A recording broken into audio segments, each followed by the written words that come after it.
guys. Aku Damelia dan aku akan membuat belajar kamu jadi lebih mudah dan happy. Ayo subscribe. Oke.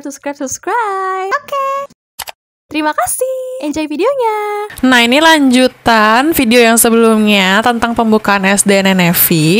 Di sini ada goals atau tujuan dibentuknya si SDNNFV ya. Kenapa sih dia itu mesti diciptakan di muka bumi ini? Pasti ada tujuannya ya gak sih? Nah, tujuannya apa? Yang pertama, dia pengen mengefisienkan operasional dan dia pengen merubah bisnis transformation ya, merubah bisnisnya supaya lebih laku guys. Nah, kalau yang bagian ini mengefisienkan operasional, dia adalah tujuannya tuh kayak gini loh, mempermudah dan mempersimpel perangkat-perangkat telco yang ada sekarang dan juga mempermudah si user-user itu dalam memaintenance si user-usernya, si trafficnya. Pokoknya dia judulnya adalah mempermudah gitu ya. Sebuah benda akan dibuat supaya untuk mempermudah apapun user-user manapun dalam mengimplementasikan sebuah jaringan. Karena apa guys? Karena ya sebuah jaringan yang dulu ya guys, yang masih 1G sampai 4G, itu kan ada nih perangkatnya ya. Perangkatnya benar-benar real ya. Kita bisa lihat, oh ini loh SGSN, oh ini loh SGWPGO, oh ini HSS, ada perangkatnya, benar-benar ada. Dan pokoknya semuanya tuh ada persis ya guys. Kemudian orang pasti mikir dong, ini kan perangkat-perangkat yang ada ini kan hanya bisa dipunyai oleh satu vendor saja ya. Kalau misalnya dari sisi akses sampai core-nya itu punyanya Huawei, ya harus Huawei semua dipakai. Jadi nggak boleh pakai merek-merek lain gitu. Kalau punya Ericsson ya Ericsson aja. Nah, karena seperti itu maka tidak fleksibel dong. Kalau misalnya kita membutuhkan suatu perangkat tapi perangkatnya itu berbeda dengan yang ada. Nah, maka dari itu orang mikir, supaya lebih mudah kenapa ini nggak kita virtualisasikan aja gitu kan. Orang aja bisa divirtualisasikan ya, jadi sebuah kayak dunia game, dunia hologram gitu kan. Masa begini kagak? Pasti bisa lah. Nah, makanya divirtualisasikan lah dia supaya lebih fleksibel, supaya semuanya tuh otomatis dari operation dan maintenance, sehingga mengurangi keterkaitan manusia dalam menggunakan atau menjalani si dia, supaya lebih mudah lah, supaya lebih otomatis ya nggak sih. Kemudian dia juga supaya lebih elastis ya, bisa beli sana beli sini, skalanya juga lebih gampang diatur-atur dan networknya itu bisa lebar ya, bisa meluas, kapasitasnya tuh bisa lebih banyak gitu guys. Dan juga dia bisa menghandle banyak traffic. Karena apa? Karena dia menggunakan teknologi SDN, di mana SDN itu kan bisa melayani banyak-banyak traffic dan dibagi sesuai dengan QoS-nya. Oke guys. Nah, untuk bisnisnya sendiri, pastilah ya, kalau misalnya menciptakan suatu perubahan, pasti diorientasikan kepada bisnis. Pokoknya dia pengen supaya mengimprove marketnya dia, supaya lebih rame, dan customernya tuh lebih senang gitu ya, lebih improve. Oke, ini adalah tujuan dibuatnya guys, supaya lebih mudah dah pokoknya dah.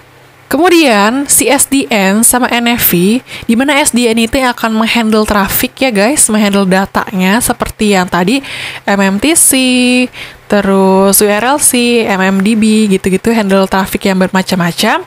Kemudian NFV adalah dia menghandle networknya ya, fungsi-fungsi networknya seperti memvirtualisasikan perangkat ya, SGSN, SGW, PGW dan sebagainya. Nah, kedua hal ini dia tidak tergantung satu sama lain guys. Jadi dia bisa berdiri sendiri seperti di Indonesia ya. Di Indonesia kita menggunakan NFV saja, kita tidak menggunakan SDN. Tetapi ada juga orang yang menggunakan SDN saja, tidak menggunakan NFV, atau bisa digunakan dua-duanya. Pokoknya dia fleksibel lah ya. Dia tidak tergantung satu sama lain. Pokoknya dia fungsinya adalah untuk membuat suatu perangkat menjadi virtual, dan dia adalah untuk menghandle data-data yang banyak sebagai data center gitu. Nah, ini adalah gambarnya guys. Ini gambar bagian SDN, ini bagian NFV. Nah, SDN Software Defined Network. Di sini ada yang namanya SDN controller. Karena kan si SDN itu kan pengen menghandle banyak data ya, banyak traffic, banyak aplikasi, maka harus ada yang kontrol dong. Yang kontrol siapa? Yang kontrol ada SDN. Jadi SDN ini mengkontrol si aplikasinya.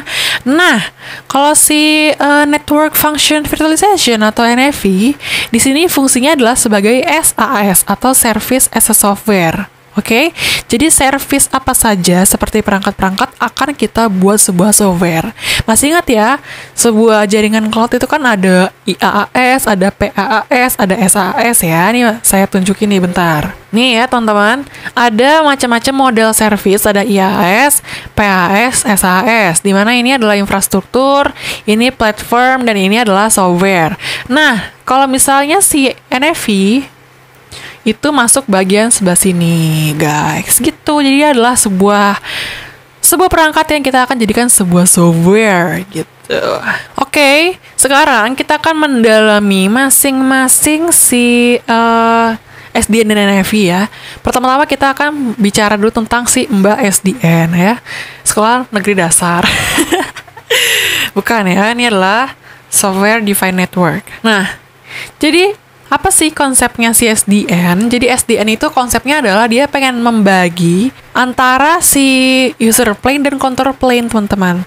Jadi dia akan membagi atau men-separating ya. Separate itu artinya bagi antara network control atau control plane dan data plane-nya. Pokoknya dia kan menghandle tentang traffic ya kan, tentang traffic di sisi transport.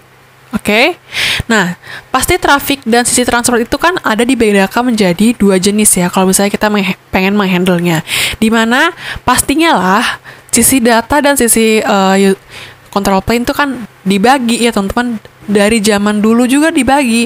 Dari zaman kita membangun network SS7 sampai sekarang itu pasti antara kedua ini akan dibagi. Nah, kemudian ini adalah gambar dari SDN konsepnya. Kalau yang sebelumnya nih ya, yang bagian tradisional IT ya. Masih ingat ya tradisional IT, di mana dia dari bawah layernya sampai atas tuh semuanya masih sifatnya tradisional, masih ada perangkatnya dan masih di-handle oleh human seperti ini, oke, ya traditional IT. Pokoknya dari network sampai application masih ada orang yang menghandle. Itu dia tidak memerlukan manajemen untuk menghandle data plane, ya user plane dan control plane. Nah, jadi kedua hal ini tidak perlu diawasi ya, tidak perlu dimanajemenkan kalau misalnya kita menggunakan traditional IT, karena mereka tuh masih dikontrol oleh orang. Berbeda dengan jaringan SDN sekarang, guys. Jadi antara si control plane dan data plane akan handle ya, akan di-manage oleh yang namanya management plane. Jadi ini akan menghandle mereka berdua. Oke.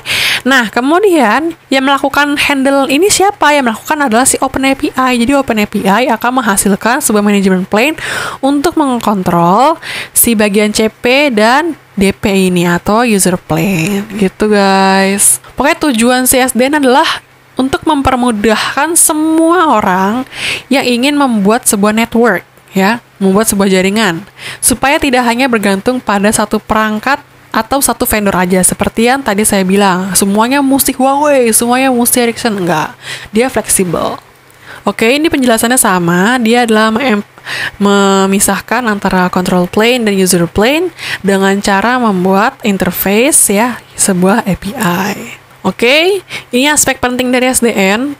Saya sudah bilang 3 kali nih ya, berarti dia memisahkan antara user plane dan control plane. Nah, gitu udah pokoknya guys. SDN itu memisahkan mereka berdua dipisahkan seperti air dan talas. Oke. Dia juga menyediakan latar muka, yaitu sebuah API ya, API seperti ini, Application Programming Interface, untuk memprogram perangkat jaringan. Kemudian dia juga menggunakan teknik virtualisasi dalam menggunakan API ini dalam memisahkan si control plane dan user plane, supaya intinya itu dia memudahkan seorang untuk memodifikasi atau membuat sebuah jaringan dengan cara virtual. Nah, kenapa sih kita menggunakan SDN?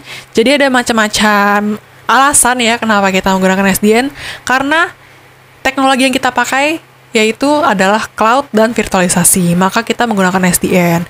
Dan juga dia harmonisasi ya, atau orkestran. Jadi orkestran ini adalah harmonisasi.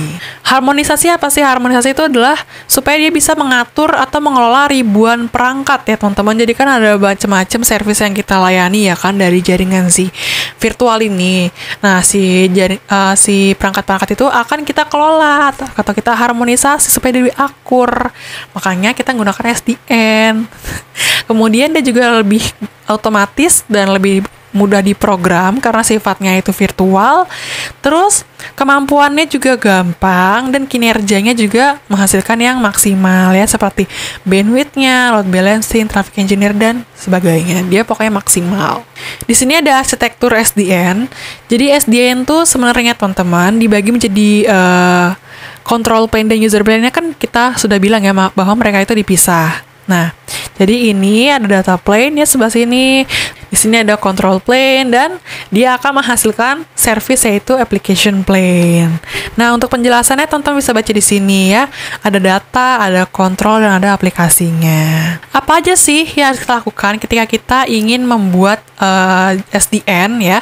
Jadi yang akan kita buat ya teman-teman, pertama adalah kita akan memappingkan service-servicenya. Jadi service ketika kita menggunakan 5G yang pastinya yang SA ya teman-teman, yang standalone, itu kan dia bisa menghandle 3 use case ya teman-teman yang tadi, eMBB, URLC, dan MMTC. Nah, jadi macam-macam use case ini akan kita mapping ya servicenya, maka kita menggunakan SDN gitu. Tapi kalau misalnya di Indonesia kan kita kan 5G-nya masih NSA ya. Dimana NSA itu kan masih hanya bisa mengeluarkan MMDB saja. Maka kita belum perlu nih menggunakan SDN sekarang ini. Tapi kalau misalnya kita sudah perlu ya, sudah user kita sudah siap ya, user ini sudah siap, maka kita memerlukan SDN. Kemudian kita juga perlu mengkonfigur ya seperti slicing-nya, terus menggunakan API-nya, dan membuat virtual machine-nya. Jadi virtual machine ini akan dibuat untuk pada jaringan transportnya, guys. Nah, jadi di sini ada SDN controller atau SDN yang akan memanajemen aplikasi-aplikasi yang ada di atasnya, karena kan mereka fungsinya adalah untuk memappingkan service. Maka dari itu dia perlu controller. Nah, kalau misalnya ada jaringan SDN, ini kan semua SDN ya, ini semua SDN. Ketika jaringan SDN ini kita gabungan dengan NFV, ya kita gabungan NFV, dia akan memerlukan end-to-end orchestration. Karena apa? Karena dia supaya lebih harmonisasi, oke? Jadi ketika dua ini digabungkan, dia perlu diharmonisasikan. Di sini adalah slide terakhir kita ngomongin tentang SDN, yang intinya ya secara panjang lebar yang telah saya jelaskan itu, SDN adalah kita caranya untuk membuat data center pada sisi transport. Untuk apa? Untuk menghandle si traffic. Oke, ini adalah ujung dari SDN. Pada video selanjutnya kita akan membahas tentang NFV guys. See you guys in the next video.